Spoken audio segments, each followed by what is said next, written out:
కొన్ని సందర్భాల్లో దైవజనమ, కొంతమంది మన చుట్టూతో ఉన్న వ్యక్తులు మనతో చాలా ప్రేమగా మాట్లాడుతున్నట్లుంటారు. అట్లాగని అందరినీ అనుమానపడమని కాదు నా అభిప్రాయం.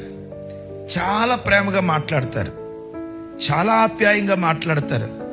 ఎక్కడ లేని ప్రేమ వలకబోసే అంత ప్రేమమూర్తులుగా కొన్నిసార్లు మాట్లాడతారు. పెదవుల మీద తేనె ఉరులుతుంది కానీ హృదయం మాత్రం చేదుతో ఉంటుంది. తెలియకుండా కుట్రలు పన్నుతారు.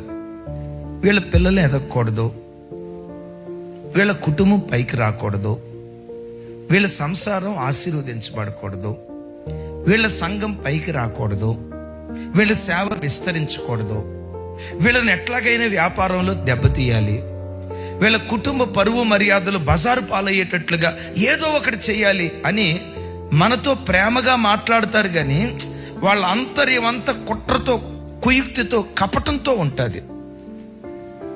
కొన్ని సందర్భాల్లో ఎవరు శత్రువో తెలియదు, ఎవరు మిత్రువో తెలియదు, ఎవరు మన కుటుంబాన్ని ప్రేమించేవాళ్ళు తెలియదు, ఎవరు మన కుటుంబానికి విరోధంగా పనిచేస్తారో తెలియదు.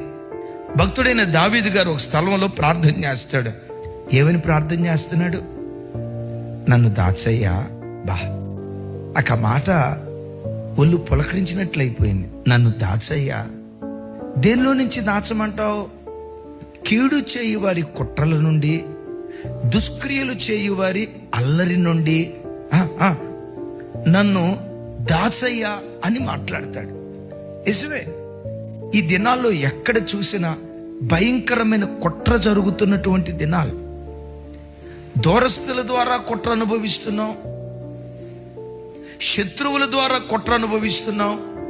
మరికొన్ని సందర్భాలలో సొంత ఇంటి వారి ద్వారా కూడా కొంతమంది కుట్ర అనుభవిస్తున్నారు. మరి ఇలాంటప్పుడు మనం ఏం చేయాలి? సింపుల్.